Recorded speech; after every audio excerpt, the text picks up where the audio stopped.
3 gang members opened fire at a rival in a packed pub. In a packed pub? 2 dead and 15 wounded. Wow.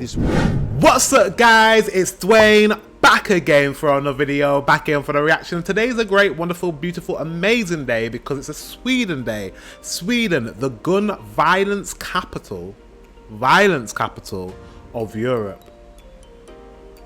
Without further ado, let's get into this reaction. Let's go. SBS advises that the following program contains content that may disturb some viewers. Oh god. Let's go then. Let's see what's happening. Sweden. Often seen as a postcard of neutrality, happiness and tolerance. But in recent years, this seemingly peaceful nation has been rocked by gun violence. That's all the evidence. Could be shell casings, blood traces. Last year, there were 342 shootings. Per head, that's more shootings Wow. than anywhere else in Europe. 342 shootings, the most in any country in Europe. In 1 year, 342. That's a lot. That's a lot. And are most of the shootings, are they in Stockholm, the capital? Or are they happening in other parts of Sweden? Let me know in the comment section if you know. Wow. And this year is on par to be the deadliest one so far. We know how to shoot. With the fast, with the head move.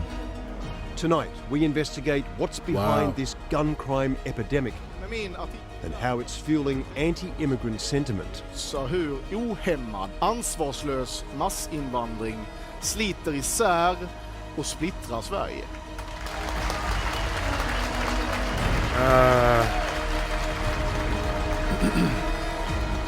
This explains why there's a bit of a anti-immigration kind of vibe going on. I get it.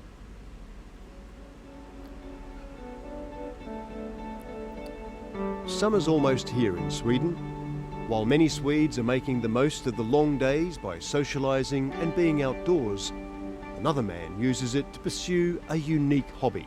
Hi. Hi. Is it Mike? Yeah, it's Michael. Hi, Mike. Evan. Hey, hi, Evan. Nice to see you.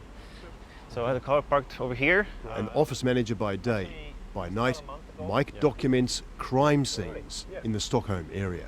Yeah, just about a month ago, is that there his was job? actually a guy shot dead right in there. Oh, really? Yeah, Wow. So just a month ago? just a month ago, 50 meters from where I parked my car. Right, is that sort of gang related, possibly? Yes, yes, it was. Wow. These images are from that crime scene. A morbid fascination to some, Mike feels a duty to record and share these crimes with society. Often, he says, they don't even make the news. The crime statistics. Well, if it happens so often, I'm guessing they're just like, yeah, it's just another shooting, right? A lot of shootings don't make the news. It is what it is in that sense. When I was looking at that, was that a housing estate that he was outside of? Is that I don't know if you have councils in Sweden. Is that social housing? You know, that estate, is that funded by the government? Let me know in the comment section.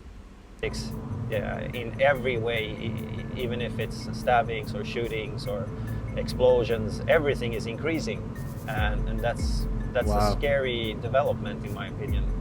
Explosions is very scary. Like, when you said explosions, what does he mean by explosions? Like, people are detonating bombs around Sweden. Like, is that bad?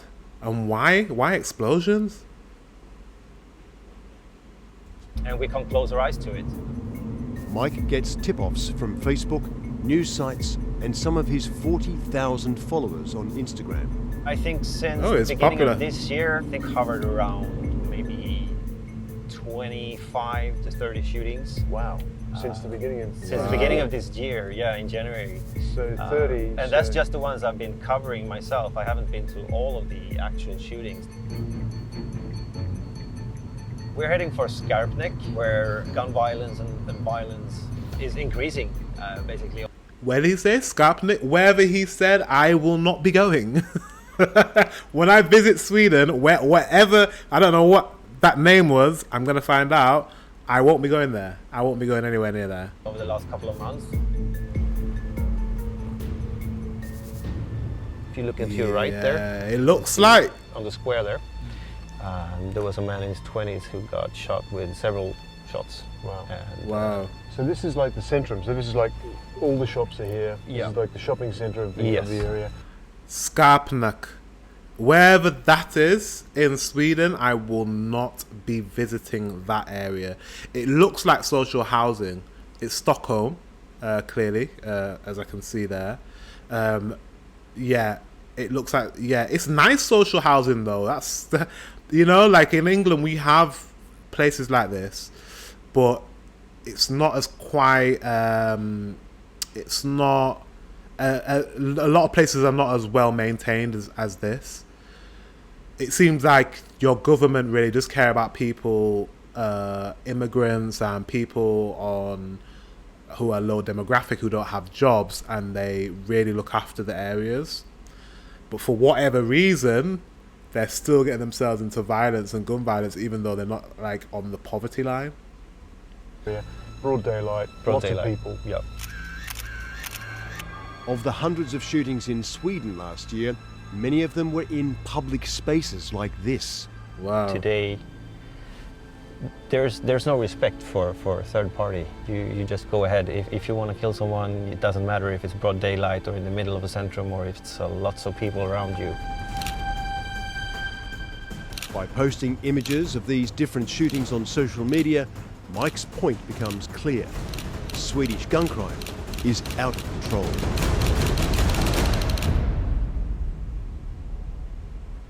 Do you guys think it's because, well, one of the reasons is because Sweden, because I've been watching a lot of like, on my Patreon I'm watching Clark, or I've just finished the finale literally a couple of days ago of Clark, which is all about Karl-Olofsson and his whole escapades in Sweden, in and out of jail, all sorts of bank robberies and stuff like that. And from his story, I'm not too sure if it's completely accurate on the TV show because it's like dramatized, but in his story it seems like he was in and out of prison so many times, and I know he's been released recently. And is Sweden, in terms of your policing, in terms of your incarceration, is it a bit more lenient than other European countries? Because it seems like that people are able to just shoot people in broad daylight and not feel like anything bad's gonna happen to them. Like, to do that, you have to be quite brazen, you have to be quite confident that you can just go up to someone in broad daylight, don't care who sees you, and just shoot somebody. It's like they're not afraid to do that. They're not afraid of the repercussions. So my question is, like, is Sweden seen as quite a lenient country when it comes to criminality, and is that why these gangs are able to thrive and why your gun crime is so high, and so many people get killed a year? Let me know in the comment section if my assertion is correct, or if it's not, let me know.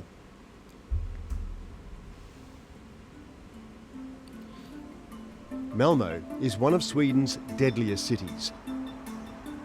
There's been 298 shootings that here looks like somewhere in the UK. Past 7 years. We've been given rare access to a hospital and one of its most experienced physicians on the front line. I missed that. Did he say Malmö? Oh, gun violence in Malmö. This one's called. Right. So I won't be visiting there. I won't be visiting there. Past 7 years. We've been given rare access to a hospital and one of its most experienced physicians on the front line. Right. So this is where the ambulances come in. Ardavan is an emergency medicine specialist. He's treated countless gunshot wounds over the past decade. So a patient with gunshot wound will be brought in here from the ambulance. And what would you classify a gunshot wound victim usually? It's a trauma level 1 patient. That means that we have everyone down here and waiting for the patient. It's a massive commitment of hospital resources. Oh, definitely, because it's not only resources from the emergency department, but it's resources from the whole house, the whole hospital. We have a lot of surgeries that may be postponed because all the resources are focused on this gunshot. Yeah, absolutely. So I know what a trauma level 1, because I used to work in a hospital. I don't know if you guys knew that. And I used to work in emergency services, and I've been into, we call it resus, which is the area where they bring the emergencies, and they run in there and they bring somebody, and you have lots of specialties. If it's a stab wound, or if it's a gunshot wound, or it's like a really gnarly accident, you need different specialties, different doctors, different nurses. There's like 10 people working on one person if they're literally in critical condition. So it does take up a lot of resources. So yeah, I completely understand what this guy is saying. It's pressure. It's a drain on the National Health Service. I don't know if you guys call your health service that, but it's a drain on those resources. It's definitely not a good thing for hospitals to have loads of gunshot victims, because, like you said, it postpones people's surgeries, and there's people that need life-saving surgery, and it's pushed back. And when you push back someone's surgery, you know, someone who's got maybe a cancer patient, or someone that's, you know, they need surgery to remove a tumor or whatever. Imagine their surgery being pushed back because you're having loads of cases of people being shot on the street. It's not good. What sort of injuries are you normally seeing? It can be anything from wounds to the extremities, usually the legs, which are not so serious, to really serious wounds to the chest and to the head. However, more and more criminals are using bulletproof vests. But this protection has only made Ardavan's job harder. Gang members are now shooting to kill. This is an example of a gunshot wound to the head. The bullet has come into the left side of the brain, through the whole brain, and stopped at the right side of the brain. Is that survivable? This is not survivable. Absolutely not. We can see partly because of the massive hemorrhage we are seeing, the bullet is still here. We have a lot of air in the brain. A person with this kind of gunshot wound will unfortunately never come out from it alive. Wow. Horrific. Ardavan is not only a doctor, he's also a criminologist. Cool. His family immigrated to Sweden in the 90s. چای می نوشی شما؟ آره مرسی. He grew up in the very communities that are now experiencing so much violence. It's heartbreaking to see communities which I myself have been a part of are today problem areas. Okay. You see? خیلی سخت شده. When people say, oh, it's immigrants, is they're the problem, it's the immigrants, is they're the problem, but it's not all immigrants, because there are case examples like this gentleman here who has come to this country as an immigrant, grown up in those exact same areas, exact same environments, but yet he's made it out and he's made something for himself. So it can't be all immigrants. It can't be all immigrants that are the problem. It's complex, isn't it? I don't think stopping immigration will stop the situation in Sweden with gun violence. I don't think that's. I don't know. یعنی آوازه بدی توی شهر افتاده از دست این مجرم. هم توی شهر هم کلا داخل تمام مملکت کم و بیش رفتار بکنه. As a man who lives to save lives, Ardavan is worried about the young people involved in these crimes. They are from what we in Sweden call vulnerable areas. That is areas that are that have a high rate of immigrants usually, a high rate of unemployment, a low rate of education, and in my opinion, that's a major failure from Sweden's part that has not been able to integrate these individuals properly to the society. Yeah. That's exactly Sweden what has- happens. That's what happens. That's what happens. It's happening exactly the same way in the UK. And yes, it is the areas with high levels of immigration as well. But it's also within that mix are British people as well, like English white people who are also stuck in that rut on social benefits, on social housing, lack of education, lack of opportunity, a lack of integration into society as in a productive member of society. So it's not just, there is a higher amount of immigrants that are in that situation, but it's not the fact that they're an immigrant.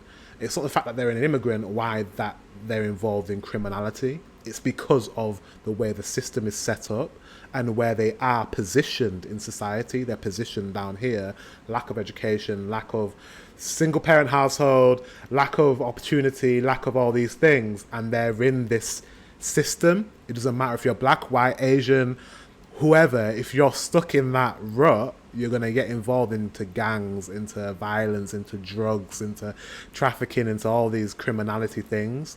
And it's more a look at the society. It doesn't matter who's part of your society. It's how you provide opportunity for the people in your country. You know what I mean? Like, it doesn't matter where you're from. But yeah, let's see. 60 vulnerable areas where gang crime like this is having a devastating impact. That's wild. Rosengard is Malmö's most notorious vulnerable area. Okay. At Housing its peak, estates. There were 40 shootings in this suburb alone in 1 year. Wow. We've been able to walk in here like this? No, not at all. For the past 40 years, Glenn and his colleague Stefan have been policing this neighbourhood. We got about struggling then, 100 aren't they? different nationalities living here in this area, and we got around 20,000 inhabitants at all. It's estimated that 90% of the population here are immigrants. In this area, and we got around 20,000 inhabitants at all. Sorry guys, that looks very much like the council estates we have in the UK. Almost identical. Yeah.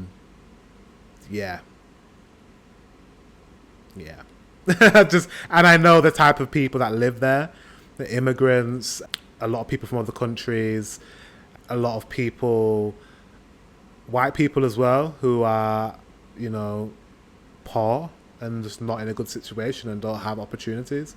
I know these areas. There's areas like this in the UK, all over the UK. It's no different. It's estimated that 90% of the population here are immigrants and 1/3 are unemployed. See, people who live here are very friendly, Yes. actually. Yeah, well, But then there's a maybe few we'll- assholes destroying it. On this place in March 2017, a young guy, 23 years, was shot to death by two killers. One with a Kalashnikov, one with a handgun. No, normally it's a drug Wow. business that's gone wrong in some way, but in some cases it's about a girlfriend. What kind of drugs and where are they coming Wow. from? They're coming from the continent, of course. We don't have any own production, and usually it's smuggled over the bridge from Denmark. And it's very common with cannabis, of course, but also heavy drugs like cocaine. Cocaine is very big. Is it big business for the gangs? Very big, very big. They got a lot of money. And you have buyers from all over the southern part of Sweden coming here. It's also a problem for us, because how can you persuade a young man that earns 5,000 euros per week to get a normal job? Yeah. Why? What's the incentive? Do you know what I mean? What's the incentive some of a kid that feels like they can't get out of the situation that they're in. Like, you know, I'm look where I'm from. I don't really have good education. I don't have a degree. I don't have, you know, all these things. I have no role models. I have no adults around me that I can look to and be like, okay, I can be like them. There's no incentive to be legitimate and get a job when you can earn 5,000, like he said, a week, they say a month or a week or whatever. He said a lot of money selling drugs. And the only people that you see around you that are doing really well for themselves, driving nice cars, having nice things, nice jewelry, are people that are selling drugs. That's their role models. That's who they see. The people in their estates. They ain't got a dad. They're looking at the older guy who's in his 30s or whatever, you know, his 20-year-olds looking at him. He's driving a nice car. That's their role model. It's sad. It's really sad. Drugs and the lure of cash is the main driver behind the violence. I'm heading to Gothenburg, home to one of Sweden's longest-running turf wars. Oh, what? Shit. In 2015, 3 gang members opened fire in a packed pub. I'm heading to Gothenburg, home to one of Sweden's longest-running turf wars. Gothenburg? I thought that's the place that you told me to go to, guys. I'm sure it's lovely. I'm sure it's lovely. But I didn't know there was a turf war there. What? I'm sure it's nice though. Did you know what it is? I can't be like this because in England it's the same. In London, which is amazing. I'd tell everyone to go there to visit. If you went to England, I'd say go to London because it's just a great place to visit. I would say go. But then there's areas of London that you just shouldn't go to because there's gang violence. There's gang violence and there's drugs and there's all sorts of bad stuff going on. It's like that in any city, so I understand, like, it's fine. I still this won't take my view of Gothenburg. But that's in 2015, scary. 3 gang members opened fire at a rival in a packed pub. In a packed pub? 2 dead and 15 wounded. Wow. This war is still raging today. And as I'm about to find out, it's not only the police confronting the gangsters. That's terrifying. Hi. Hello. Hi, I'm Evan. Nice to meet you. Thanks for coming over. Could you tell me what's the name of the group? Active Mamma. Active Mamas. Mammor. Okay. Det kan hända ibland. Det hände många skjutningar. Men det är speciellt under sommaren och under vintertiden. Det kan hända. När kommer mörk, de kan komma in i gängerna som vill skada folk. Like most vulnerable areas, this community has a large immigrant population, high unemployment, and is known for drugs and gang violence. 3 or 4 nights a week, these mothers set out to patrol the streets, looking for young men who might be involved or targets of these crimes. Ja, vi frågar brotta direkt när vi ser ungdomar som säljer droger eller de håller på någon inte bra. Vi pratar med ungdomarna och säger varför ni står här, vad gör ni? And it shouldn't be them that has to do that. It shouldn't be them that needs to. It's so sad. Why are they the ones that are patrolling the streets? Why hasn't Sweden got police officers patrolling the streets? Like, they're taking things into their own hands because in their communities it's really devastating. And it's mothers who are affected by it, by these kids being killed. Vad gör ni här? Ni måste gå hem. Det är dags att sova. Det är inte tid att... These guys have guns. They're shooting each other. Isn't this dangerous for you? No. Why not? Farfar sa när ni känner ungdomar humanosmal. Alla ungdomar bor området. Ni känner oss. They respect. Vi respekterar oss. Yeah, they respect This mother. group believes the community One needs thing to you don't. lead the fight against. One thing that any young, especially young men, it's mothers, it's women. Like you'd think they don't have respect for women, but they do, 100%. Yeah, so they are safe in that sense. They wouldn't get hurt. Against drugs and gun crime. Lösningen är samhället och svenska myndigheter måste se den är allvarligt. Många ungdomar dör varje dag. De måste lägga pengar, mer polis och tunnel. Och så inte bara polisen. Föräldrarna måste komma ut och kolla deras barn vad gör ute. Föräldrars sida måste komma ut. These mothers and aunties all because know it's immigrants. young men caught up in the gang. Because it's immigrants, they're not. I don't think there's no urgency in. Because obviously it's an emergency, and if they would have police patrolling the streets if it was something that was high on their agenda, but it's obviously not.